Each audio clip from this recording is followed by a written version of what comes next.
Hola, ¿qué tal?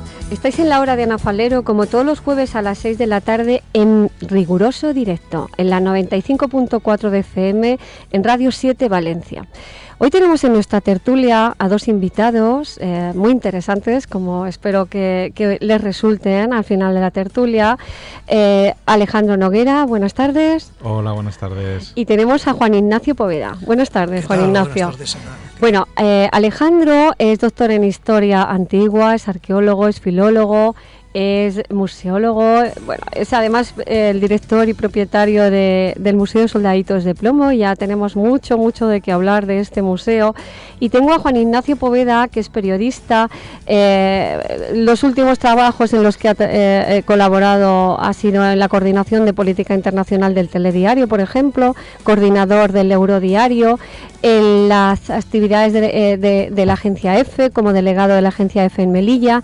Y bueno, también supongo que tienes mucho que contarnos. Además, vienes aquí para contarnos de una afición que está bastante relacionada con el museo de Alejandro, de Alejandro Noguera, ¿no? Bueno, ¿quién quiere empezar? ¿A quién le apetece? ¿Al historiador? Venga, cuéntanos algo. Cuéntanos, por ejemplo, tu museo. ¿Cómo parte esa idea y qué es lo que podemos encontrar en un museo de soldaditos de plomo? Que no solamente es para niños, claro, por supuesto. Bueno, es para niños, pero también para niños grandes, sí. También para familias, también, bueno, pues estamos teniendo mucho turista, está convirtiéndose en un polo de atracción para el turismo en Valencia. ¿Y qué podemos encontrar? Pues historia, por ejemplo. Historia, artesanía, sí. Un edificio singular, porque está en un edificio pues muy precioso, muy especial, gótico, de los edificios señoriales de la calle Caballeros en Valencia. Y bueno, pues al final lo que tenemos son representaciones de vida cotidiana, representaciones de batallas, representaciones de situaciones históricas en miniatura. Eso además estoy pensando, es ideal para que los niños comprendan la historia de una manera muy gráfica, ¿no? Casi que se pueden tocar los muñequitos o los soldaditos, las figuritas que tienes y las batallas representadas. No se pueden tocar, porque están dentro de urnas, pero me refiero a tocar la historia, ¿no? Es decir, sí. ¿Cómo es el elefante este?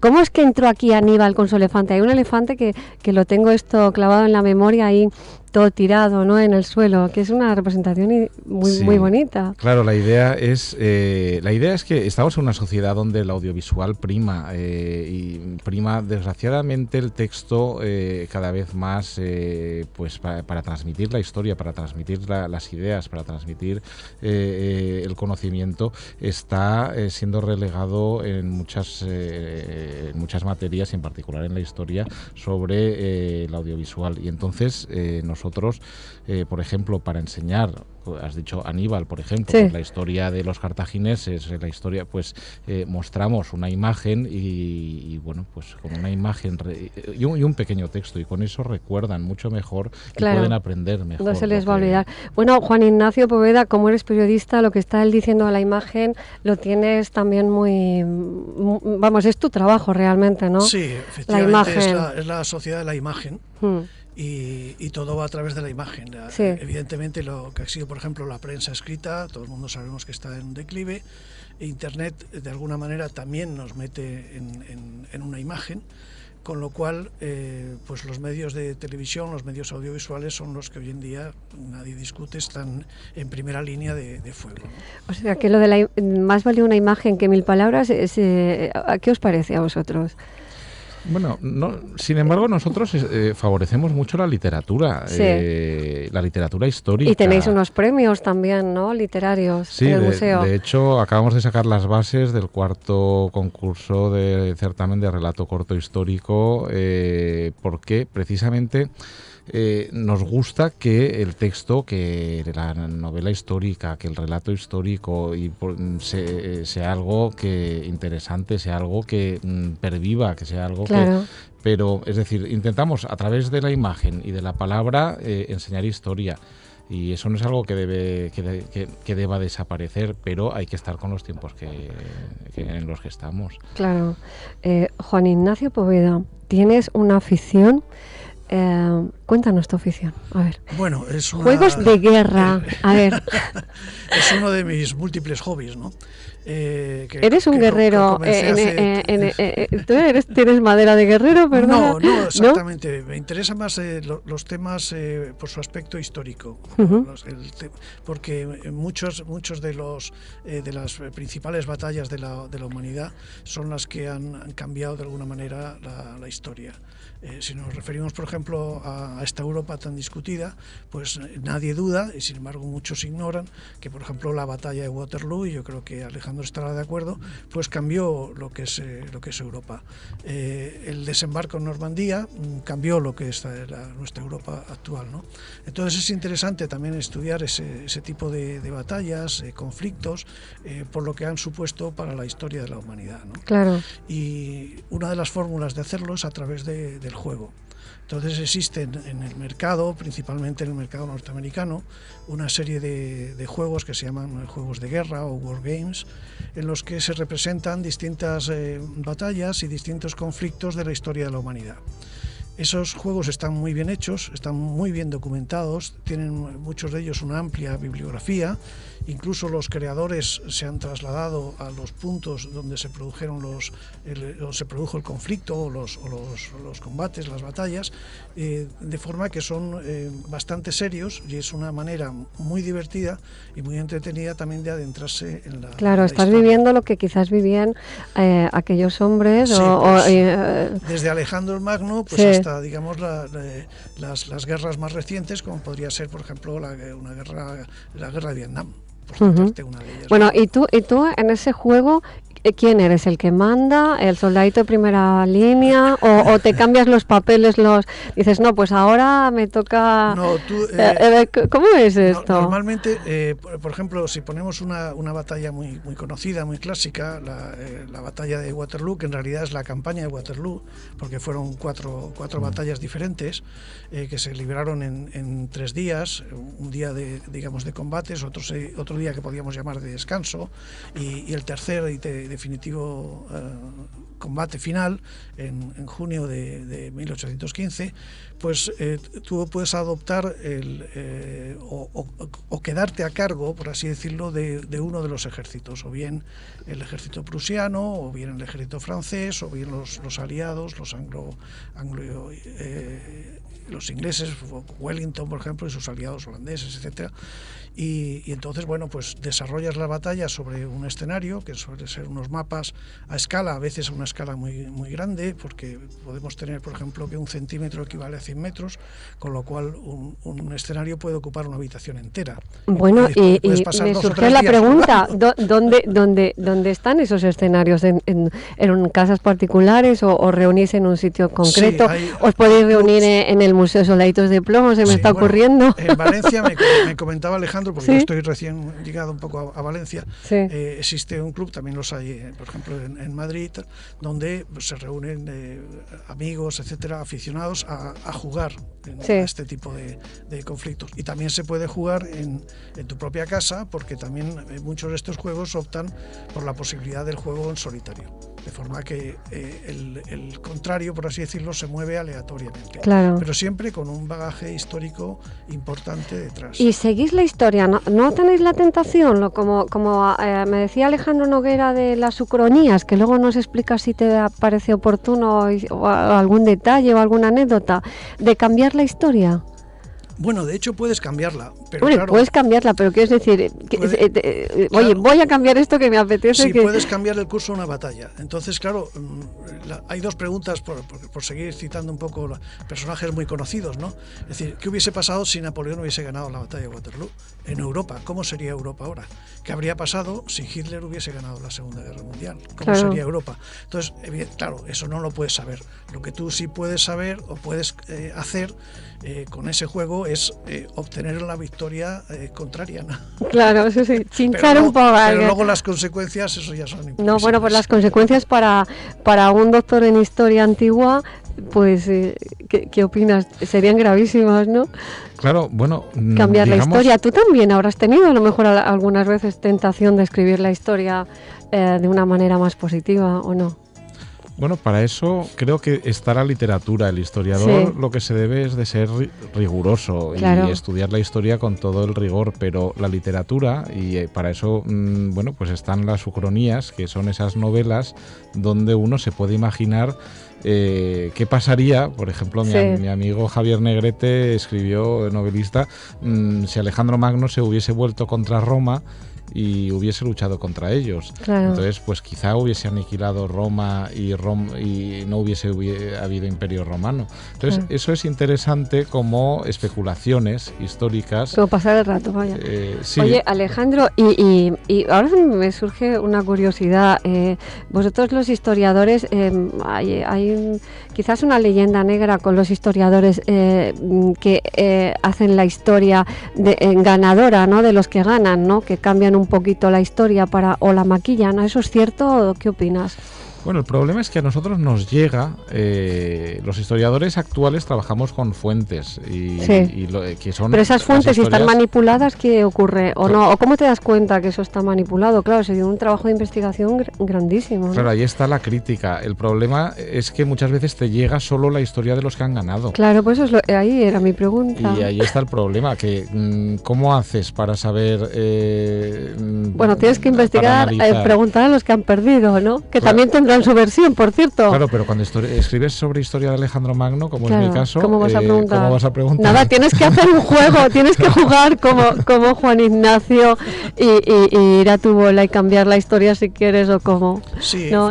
Juan Ignacio. Efectivamente, lo que ocurre es que si son conflictos muy recientes, como por ejemplo podría ser la Segunda Guerra Mundial, un conflicto enorme, muy reciente, o la guerra de Corea, por ejemplo, la guerra de Vietnam, pues sí se conocen efectivamente las posiciones y lo ocurrido en ambas partes. Algunas se han estado ocultando, a lo mejor durante la época del conflicto o la época posterior al conflicto, pero yo creo que en este momento, por ejemplo, de Vietnam se conoce todo, prácticamente todo, y de la Segunda Guerra Mundial pues también, claro. Incluso de la Guerra Civil Española pues también. Y porque existe el periodismo libre gracias a eso, claro, ¿no? También. Entonces es fácil investigar ese tipo de cosas, pero claro, investigar algunas factores o algunos elementos, por ejemplo, una guerra civil entre César y Pompeyo es muy difícil. Es complicado. Puedes ganar pero la guerra. Pero... Si tenemos versiones contradictorias a veces, por ejemplo, sobre el propio 23F. Claro. Hoy, teniendo... sí. Entonces, ¿qué trabajo puede Incluso hacer? con el accidente del metro de aquí, que hubo en Valencia, ¿no? Por El ejemplo, 11, o sea, eso lo tenemos más cerca. Tenemos versiones totalmente y opuestas. una pregunta se me está ocurriendo, Juan Ignacio, al escucharte. ¿No se ha planteado a nadie todavía un juego de la actualidad? Es decir, los bancos, con los políticos, sí, pero esta tercera guerra bancaria, ¿no? Que están diciendo que está ahí en el aire. Hay incluso algún juego que, por ejemplo, adelanta una tercera guerra mundial y que podría, por ejemplo, estallar en Corea del Norte. O podría también estallar en Irán. ¿Y esa guerra cómo la presentan? ¿Cómo es ese juego de la tercera guerra? ¡Qué miedo! No sé si quiero saberlo. El juego puede presentar unidades sí. reales que existen en este momento. Por ejemplo, el ejército americano, pues todo el mundo sabe qué tipo de unidades tiene, y en el ejército norcoreano, pues más o menos también. Sí. Lo mismo podría ocurrir a lo mejor en Oriente Medio, que es otro punto de conflicto caliente, por así decirlo, como sería Irán, etcétera. Y entonces es fácil desarrollar un juego contando con las unidades militares, digamos, que existen en este momento y los aspectos políticos, sociales y demás que existen en este momento en esos países, ¿no? Y por lo tanto es fácil sacarlo adelante. Yeah. Pero eso ya es un poco la ficción, ¿no? A mí me interesa más lo que ya ha pasado, lo que ya ha ocurrido. Claro, claro, hay aspectos que uno desconoce y que a lo mejor a través de estos juegos pues uno no se va a meter a comprarse una biblioteca o a ir a una enciclopedia, etcétera, sino que a través de estos juegos uno puede llegar a conocerlos. Claro. Oye, y una curiosidad, he tenido la suerte de ver tus tableros, pero no sé cómo son las fichas, o si son fichas o son soldaditos. No, claro, el problema de los soldaditos, que también tengo algunos soldaditos, el problema de los soldaditos es más o menos el peso, el precio y el tamaño. Uy, pues son 3 problemas, eso no es claro, uno, ¿eh? sí. o es uno muy grande. Sí, el principal problema, como te digo, es que el soldado de plomo requiere una manipulación mucho más concreta. Y una conservación, sí, y luego te cambias de juego y hay que guardarlo. Y un espacio mucho más amplio. Mientras que la ficha es aproximadamente de 1 centímetro, 2 centímetros, un cuadradito de 2 centímetros que representa una unidad. ¿Y son blancas o negras? No, Descríbenoslo un poco, porque no tenemos imagen, ¿ves? Aquí no hay tele. Por ejemplo, en una batalla napoleónica, las fichas son los uniformes militares. ¡Ay, qué mono! Es decir, por ejemplo, de la mitad de la ficha, supongamos que sea un cuadrado de 2 centímetros, sí. pues la mitad de la ficha para arriba supone la chaqueta, digamos, Sí, del sí, soldado, y del oficial, y digamos, la cintura para abajo, el pantalón, es el color que llevarían. ¿Sabes qué estaba yo imaginando? Que serían banderas, ¿no? Banderas de un país o banderas de otro. No, porque es muy difícil entonces saber con qué unidad estás manejando. Claro, porque no te conoces la bandera. Claro, ten en cuenta que en una batalla, por ejemplo, como Waterloo de Clash of Arms, que es una empresa norteamericana que lo hizo hace ya casi 20 años, el juego, desarrolló el juego, tiene más de 1200 piezas. Ya. Entonces tú necesitas saber qué pieza tienes. Claro, quién es el que manda, el que no sé qué. Esa pieza tiene unas anotaciones que indican cuánto terreno puede recorrer esa pieza en un momento determinado, qué valor tiene esa pieza, incluso cuál es el estado de su moral. Si es una unidad, por ejemplo, de infantería, ¿no? Sí, los ponen más... A ver, claro, cuenta. Todo eso forma es una complejidad enorme. Así, por ejemplo, si con el ajedrez tú tienes 6 fichas y si sabes mover las 6 fichas, sí. ¿sabes? Más o menos, sí. Porque son 6 fichas diferentes, aquí estás hablando de 1000 fichas diferentes. Bueno, y tú has dicho que juegas solo, pues qué lío, ¿no? Sí, no tienes manos solo. suficientes, os di cuenta. Sí, pero claro... Alejandro, tú participas cuando quieras, que estoy en la tertulia. Yo es que, claro, estoy fascinada por los no sé qué. No, yo lo que quería agregar antes es que también existen juegos de futuristas, es decir, de juegos de... Catastrofistas, sí, porque todo lo que se nos viene del futuro en imaginación es catástrofe, pero por favor. Hay juegos de guerra en el futuro, juegos de ciencia ficción, sí. Juegos de fantasía, del Señor de los Anillos, claro, sí, de Warhammer, que ahora son los que más atraen a los jóvenes. No son los que más me gustan, porque a mí también, como historiador lo que me gusta más es recrear la historia, sí. Pero nosotros hemos hecho diversas jornadas en el museo de juego de guerra, en las que hay juegos de fichas, pero más juego de soldadito, porque claro, es lo que nos tira más al ser un museo de soldaditos. Sí. Y en este caso son soldaditos pequeñitos, que bueno, pues que ocupan menos, porque claro, la tendencia es para los que juegan a que les ocupe déjame menos. Que lo visualice. ¿Dónde pones el tablero de ese juego? ¿En ese maravilloso patio que tienes o dentro de la sala, en alguna mesa de esas preciosas que también tienes? Claro, cuando no hace el tiempo que hace ahora, vamos a uno de los dos patios, sí. y si hace más ¿Y quién son tus admiradores en ese juego? ¿Quién son los participantes? ¿Quién participa? Bueno, tenemos los del Club de Amigos del Museo y luego los diversos clubes que hay en Valencia. ¿Pero qué edades tienen? Pues, a ver, en general son adultos, son gente adulta que le gusta jugar. Que no dejamos de ser niños, pero ¿no? luego también hay niños que se introducen, y las últimas jornadas lo que me ha gustado es que hemos introducido niños que les hemos enseñado, de la gente de los diversos clubes, de las diversas tiendas que han colaborado con nosotros, pues les han enseñado cómo se juega, y claro, y los niños decían, ¿y quiénes son los Seleucidas? Y que no habían oído hablar nunca de ellos. Entonces, a través de eso se introducen en civilizaciones, en historia. Claro, y se les crea esa curiosidad, ese punto ahí de ¿a qué va a pasar ahora? Y una afición que es social, porque el jugar en el ordenador, delante del ordenador... Claro, es individual totalmente. Es mucho más individual. Sí. Mientras que esto pues se socializa a la persona, alrededor de una mesa a un grupo de niños, y es mucho más sano. Compartir, claro que creo sí. yo, que es cierto que hay juegos en línea, línea, hay juegos en los que se puede jugar de manera social, pero no deja de ser en línea. Delante de una pantalla, claro.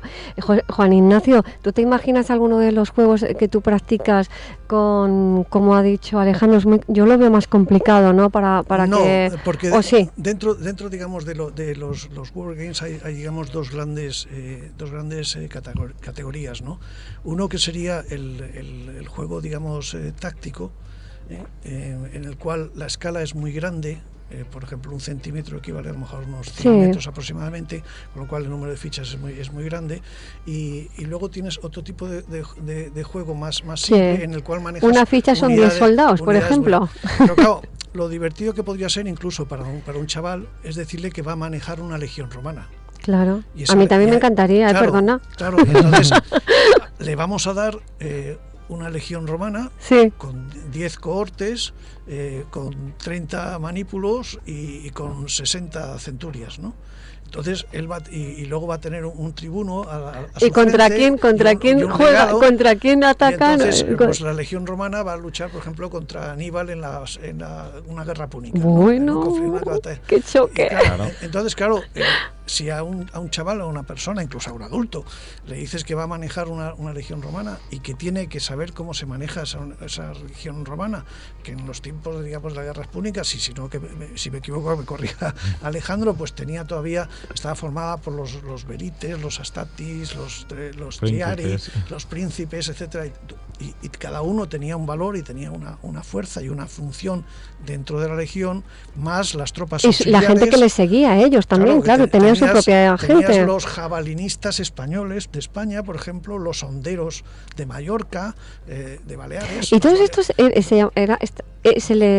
¿qué venían? ¿De territorios diferentes y ahí se unían para hacer más poder, o una vez que estaban juntos? Pues a ver, el historiador, por favor. Que los romanos, por ejemplo, un ejército romano, pues tenía sus soldados, digamos, sus soldados de origen romano, que era el ejército regular, más los mercenarios que podían contratar, en este caso, por ejemplo, íberos, honderos baleares, etcétera.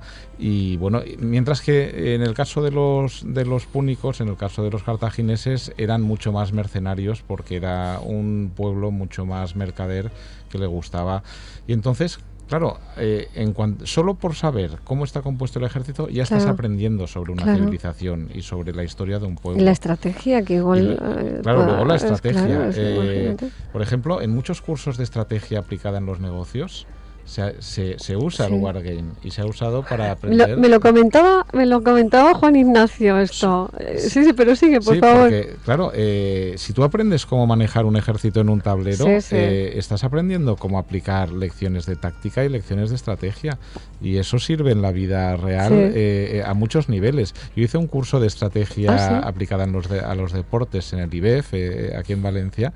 Y bueno, y entonces les puse un wargame, y claro, lo que es un desbordamiento de ala por la derecha, pues sirve en baloncesto, sirve en fútbol, sirve... Oye, yo que soy pintora, ya sabéis, tengo un cuadro que se llama La batalla, un día cualquiera. Y o sea que es que la vida es una batalla realmente, claro, hay que saber cómo... Claro, hay que saber cómo lidiar con cualquier situación, y eso pues esto es una escuela de... Oye, una pregunta para Juan Ignacio. Yo me estoy imaginando tu juego, unas fichas enfrente de otras, unos soldaditos enfrente de otros o unos guerreros enfrente de otros, pero entra también en la batalla, pues por ejemplo, los que parte de ese ejército sería pues eso,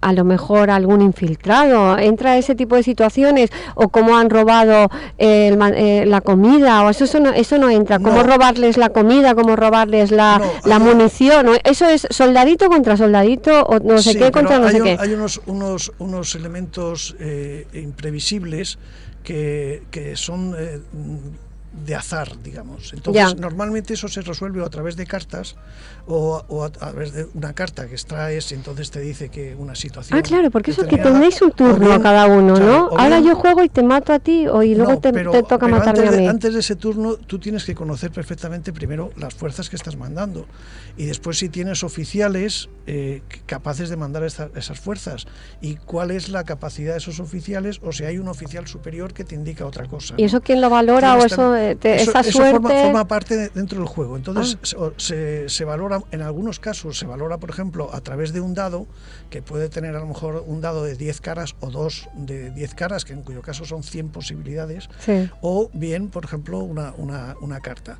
Un ejemplo. Antes de empezar la batalla de Waterloo, tú tienes que mirar en uno de los juegos, porque hay muchos juegos con la batalla de Waterloo, pero en uno de los juegos, por ejemplo, la salud de Napoleón. Ya. Entonces, si Napoleón ese día le duele la tripa o no.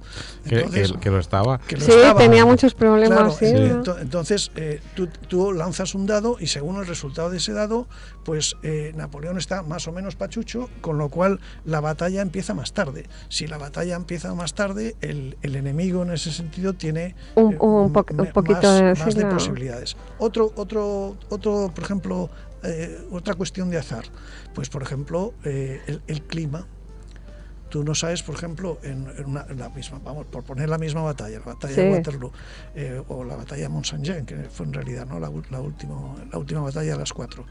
Pues el tiempo, por ejemplo, si llueve, la munición que llevaban todos pólvora negra, los infantes, se moja. Con lo cual las posibilidades de ataque de esas unidades, claro, pues decrecen en un porcentaje establecido de un 20%. Y eso no estaba previsto. Quiero decir, no tengo munición, pero tengo otra cosa. No, pero además es que, por ejemplo, la artillería Napoleón no pudo moverla igual de fácilmente porque el suelo estaba embarrado y además las balas de cañón no rebotaban igual en el suelo, y entonces, bueno, pues todo eso afecta. Bueno, ¿y eso lo cambias tú en el juego o no? Sí, eso es el azar, porque tú no puedes predecir que si te vas a sentir mal o no por la mañana cuando te vas a levantar, en el caso, por ejemplo, de Napoleón, o si va a llover.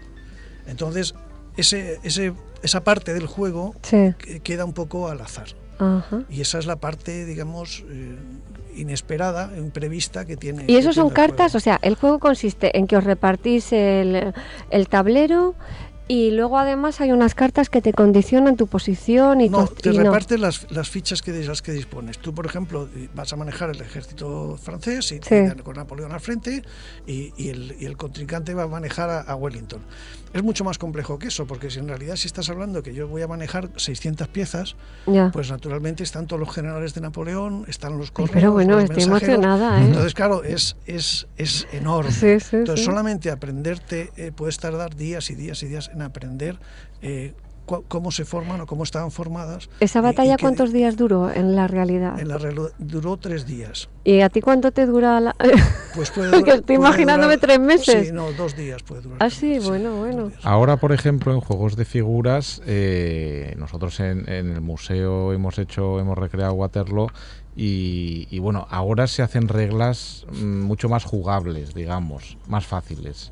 Yo cuando era más joven jugábamos a unas reglas que tardabas a veces un mes en hacer la batalla, porque claro, hasta que lo colocabas, ¿no? No, que solo jugabas el fin de semana. Bueno, aquí claro. hablo de juegos con figuras, no con fichas.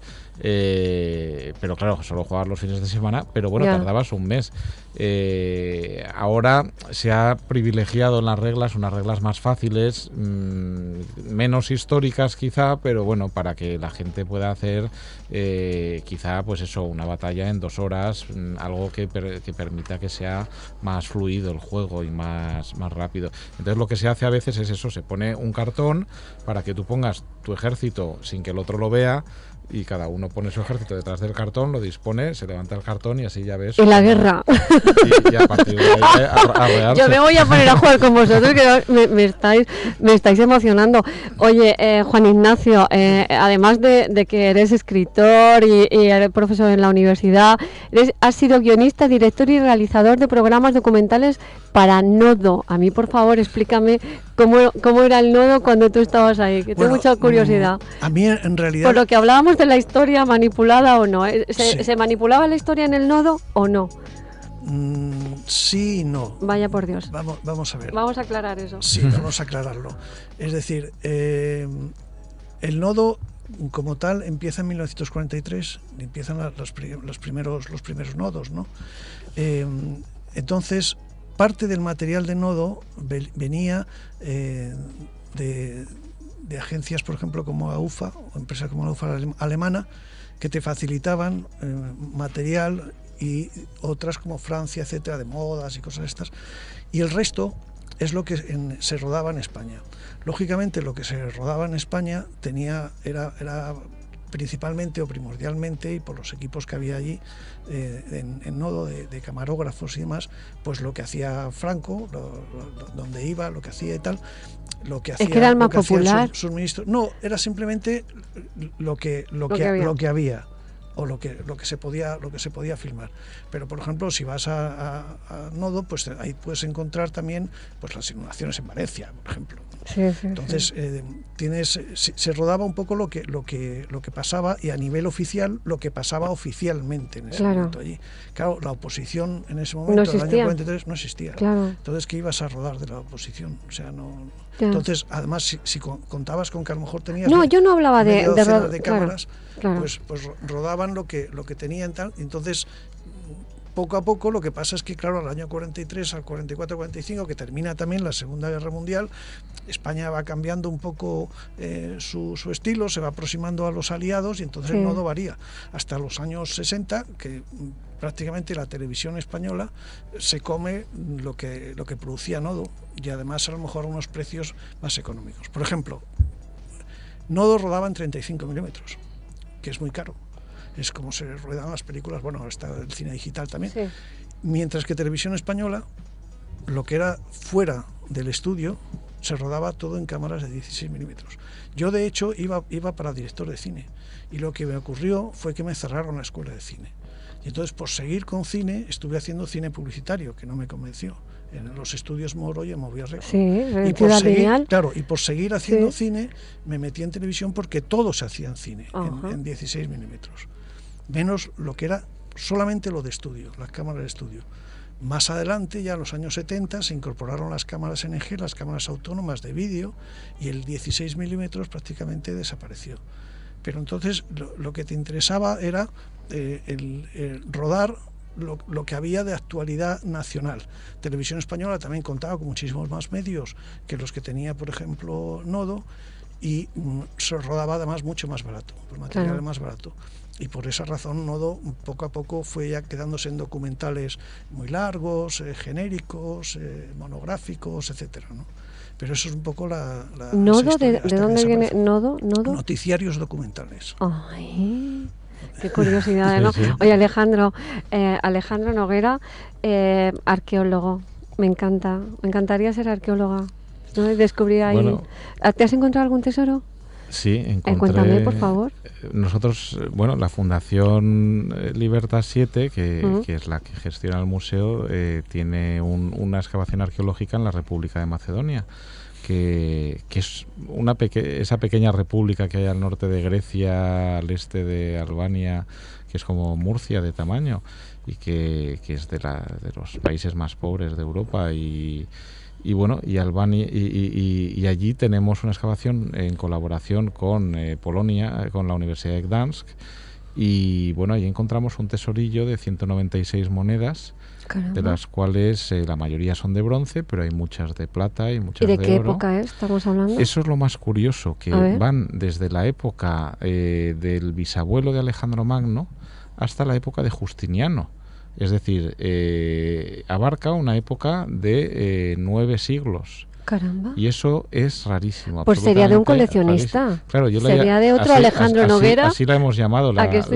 Oye, es que me tienes de contratar, Alejandro, es que no puede ser. Esto tengo que ir ahora a Londres a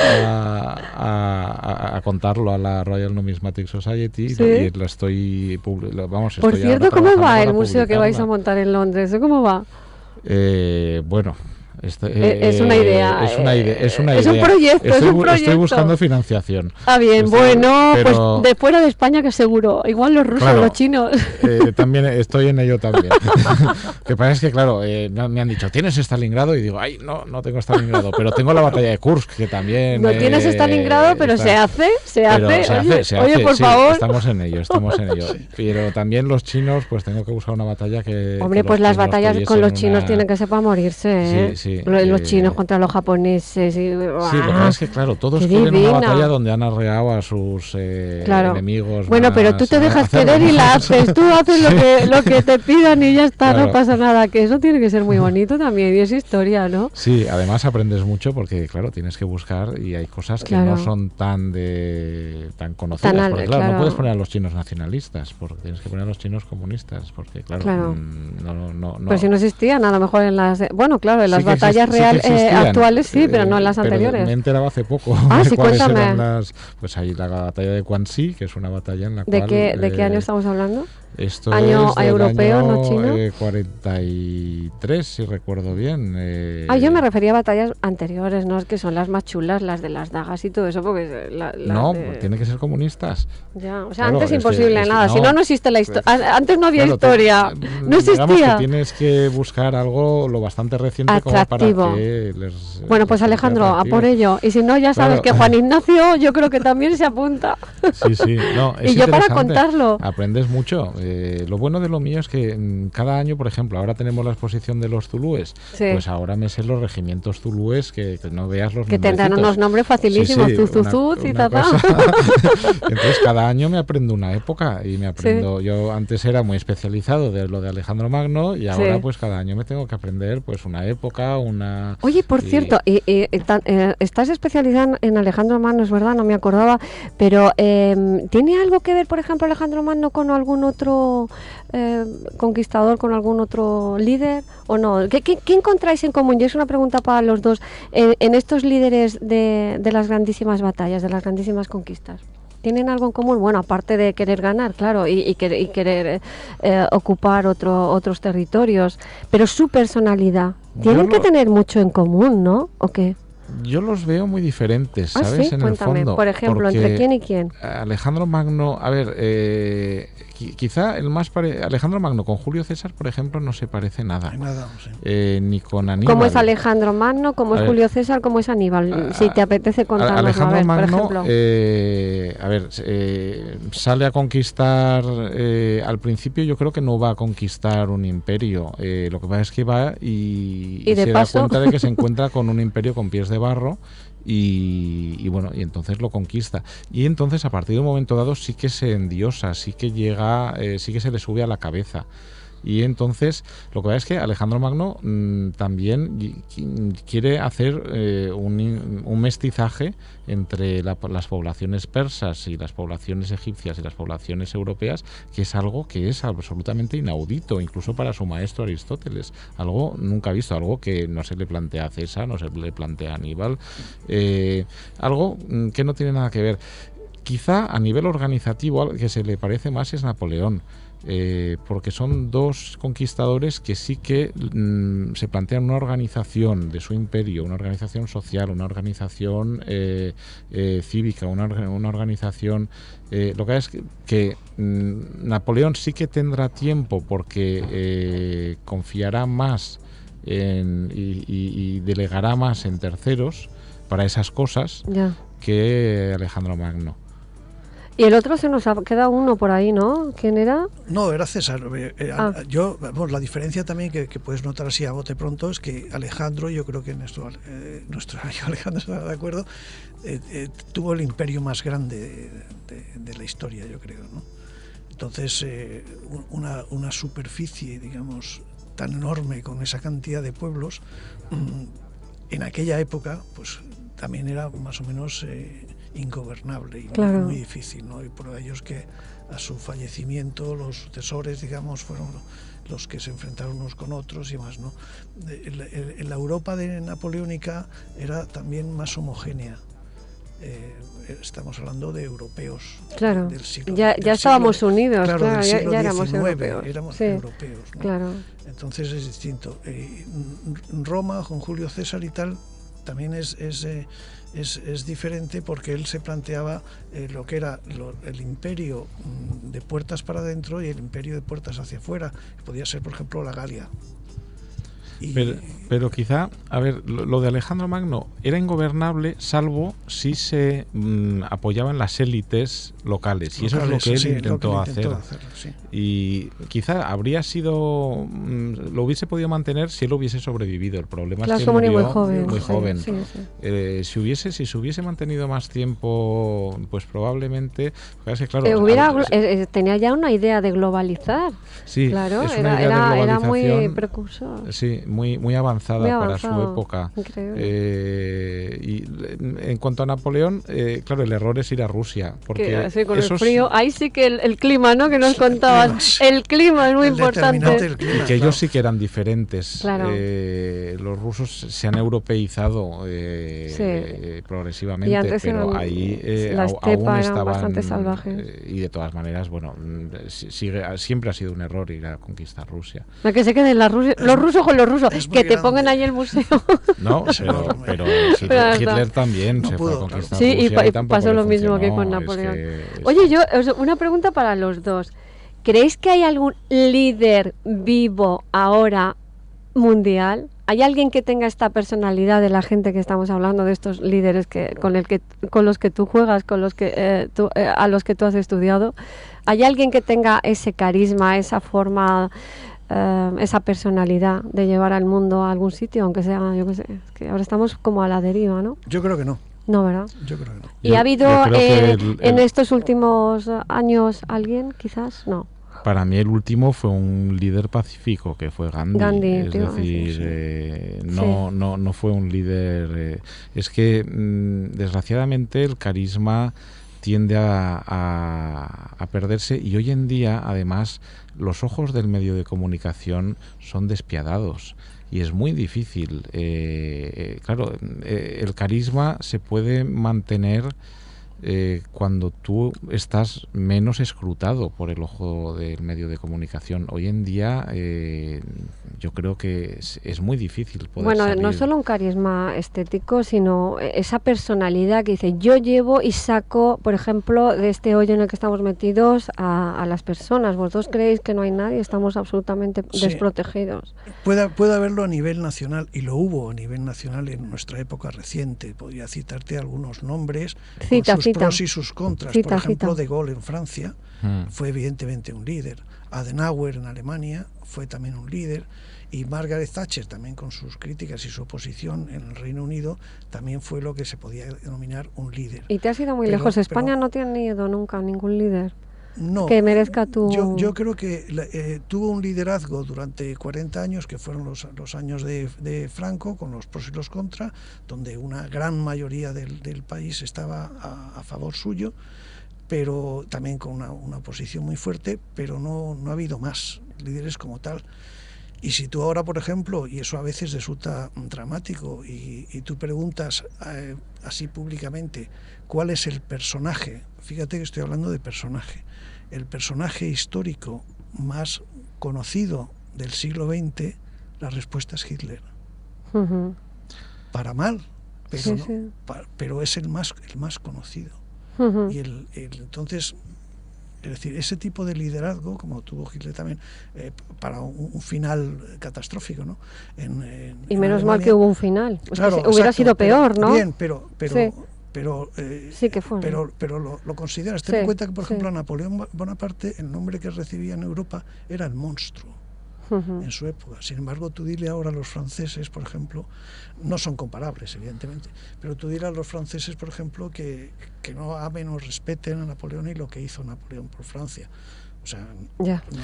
Yo, desgraciadamente, en España, Adolfo Suárez tenía carisma,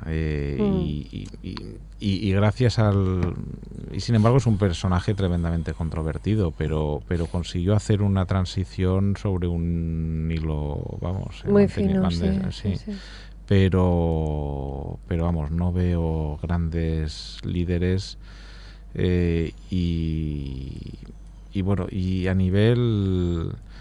Sí que estoy de acuerdo con De Gaulle y con Adenauer, y si no, Roosevelt fue un gran líder, también, pues, sí, a nivel mundial fue vamos, y gracias a él pues se pudo, gracias a su empuje, Churchill también fue. También, sí. O sea que no hay presente, por lo tanto Nos poco faltan futuro, líderes. nos faltan líderes. ¿Qué opináis de falta. Rosa Díez, que está ahora en Valencia a las 7:30? Está aquí en el Paseo de la Pechina. ¿Qué parece? Porque parece... he tenido la semana pasada a los líderes de UPyD aquí en Valencia y dicen que es la política mejor valorada de España. ¿Y vosotros qué opinión os parece? Simplemente por hablar de algo, ya que estamos en batallas y guerras. Yo diría que es la menos mal valorada, ¿no? Porque dentro de la imagen de los políticos actual, que es es decir, no me parece mal, aunque le ha salido un poco rana ahora, el actor. El valenciano. valenciano, bueno, mi amigo, porque Cantó. Tony Cantó, Sí.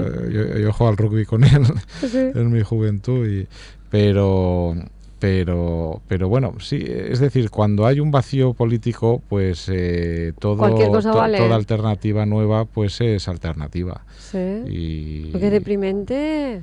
Por Sí, favor, decidme algo agradable. No, bien, estoy totalmente de acuerdo, pero también reconoceremos que no es una líder nata, lo que entiende el pueblo por un líder, ¿no? ¿Qué entiende el pueblo por un líder? Pues si nos ceñimos, por ejemplo, a Valencia... ¿El que da golpes en la mesa? No, pero por ejemplo podría ser más líder Rita Barberá. Bueno, Rita Barberá es un líder, está claro. Claro, por eso digo que podría ser más líder, o sea, si jugamos como líder, ¿no? Sí, hablamos de una personalidad, una personalidad potente, sí. Claro, ella podría ser más líder.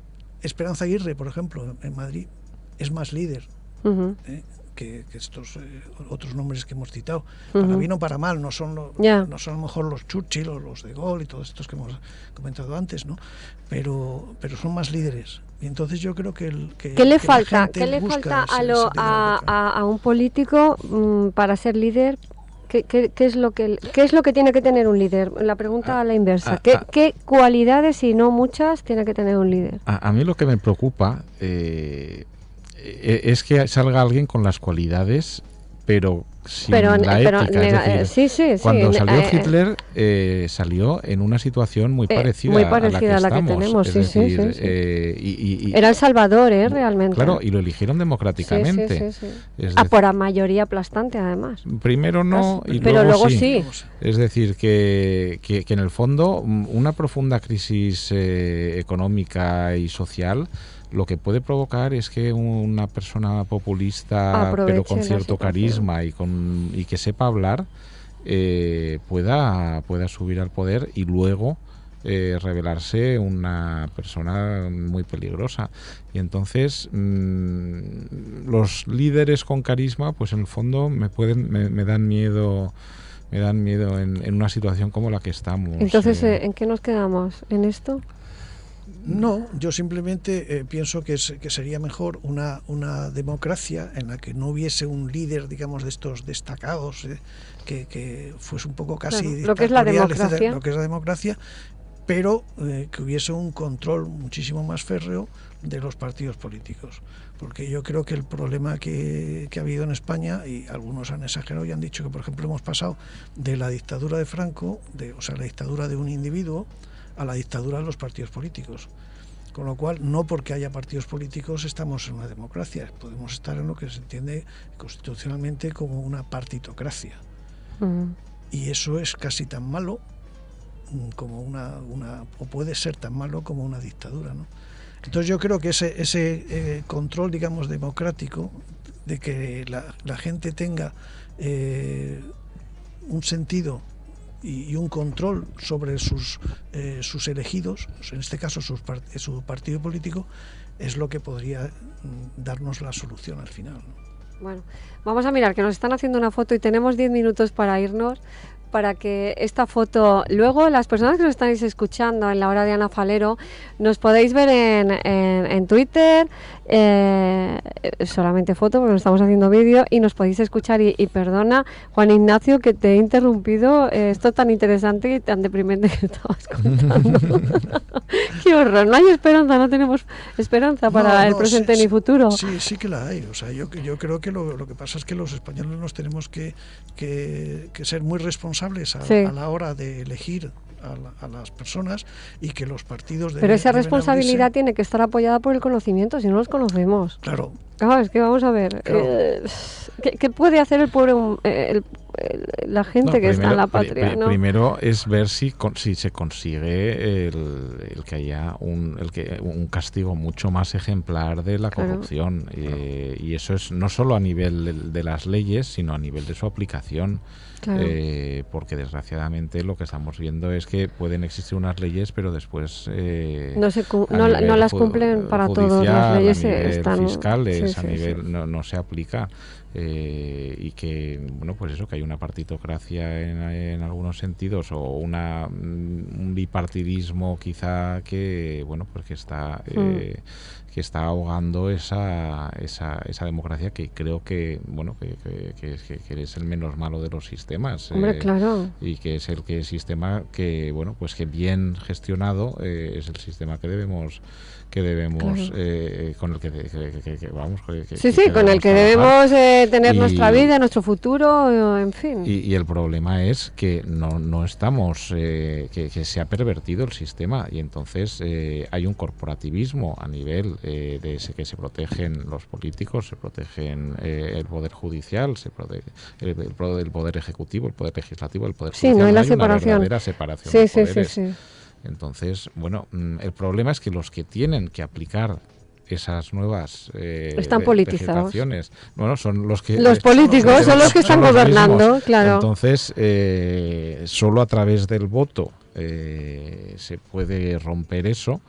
Y bueno, pues... Y tampoco porque con nuestra forma de hacer los recuentos de voto tampoco, porque lo hablamos el otro día, vale más el voto de unos ciudadanos que de otros, porque los que viven en un sitio pequeño a veces tienen más poder que los que han sacado un candidato. O sea, para sacar un candidato, por ejemplo, nos explicaban los de UPyD, ellos tenían que tener no sé cuántos miles de votos, cuando el PNV o otros partidos más pequeños, el PNV no, perdona, de estos partidos pequeñitos que hay en el norte, tenían más poder, más representación política que ellos, teniendo menos votos, sí, pero la ley menos votantes. La ley DONT tiene esas perversiones, pero tampoco, si no aplicas la ley DONT, puedes acabar como Israel, donde al final no se puede formar nunca gobierno porque nunca hay mayoría. Si tienes gobiernos de pentapartitos, entonces quizá haya que corregir la ley DONT ligeramente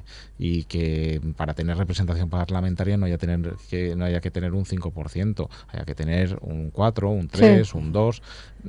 Quizá haya que corregirla ligeramente, pero no llegar a esos extremos como ciertos países donde se convierten en ingobernables.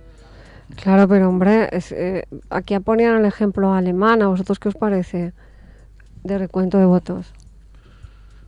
Pues la verdad es que no sé exactamente cómo funciona. Lo que sí que me gustaría es tener mi representante al que poder quejarme como en Estados Unidos, es lo que como en decía, Inglaterra, sí, exacto. Y poder escribirle y decirle, oiga, no me gusta lo que estás haciendo. Usted es responsable de mi circunscripción y yo quiero... la mejor democracia quizá que funcione en Europa, aparte se ha hablado de la alemana, evidentemente, también la suiza, también, pero para mi gusto, yo he residido 2 años en Inglaterra, también en Londres como corresponsal, para mí es la británica, por lo que dice Alejandro, ¿no? Es decir, tú sabes a quién estás eligiendo y te puedes ir a quejar de él si no lo está haciendo bien, ¿no? Claro. O sea, no puedes hablar de un feudo a lo mejor conservador en un punto, sino que hablas de un señor que a lo mejor es laborista, pero tú lo eliges porque sabes que se lo va a hacer muy bien en ese territorio. Aunque no sea de tu partido, pero tú eliges a señor porque sabes que lo que tú está más próximo a ti lo va a hacer bien. Y no una lista que te dan, en la cual tú dices, te da lo mismo. O sea, porque ellos van a poner a quien ellos quieren, ¿no? Bueno, señores, vamos a dejar de hablar de política, tenemos muy poquito tiempo ya. Me gustaría, decirnos dónde podemos jugar, Juan Ignacio, porque yo quiero veros por lo menos, me gustaría verte. Yo lamentablemente juego en mi casa. Bueno. Pero Alejandro sí conoce. Alejandro. Bueno, podéis venir a jugar al museo, tenemos jornadas. Sí. En junio tendremos un campeonato a nivel nacional de FO. Pues ya sabes, Juan Ignacio, ya te estás apuntando.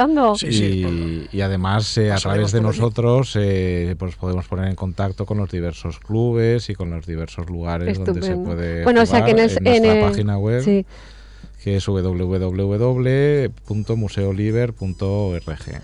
Muy bien. Bueno, vamos a tener que ir despidiéndonos. Espero que hayan pasado una tarde muy agradable. Hemos hablado de jugar, de guerra, y al final hemos acabado también casi que con la guerra, ¿no? Porque en realidad estamos viviendo un conflicto, ¿no? Muy importante, banquero, ciudadano, a todos los niveles. Se tiene que despedir de ustedes Ana Falero hasta el próximo jueves a las 6 de la tarde. Recuerde que estamos en la 95.4 de FM en Radio 7 de Valencia. El programa estará colgado en Facebook, en la página mía, en la página de Ana Falero, y también en Twitter, en YouTube, disculpen. Entonces, hasta el próximo jueves.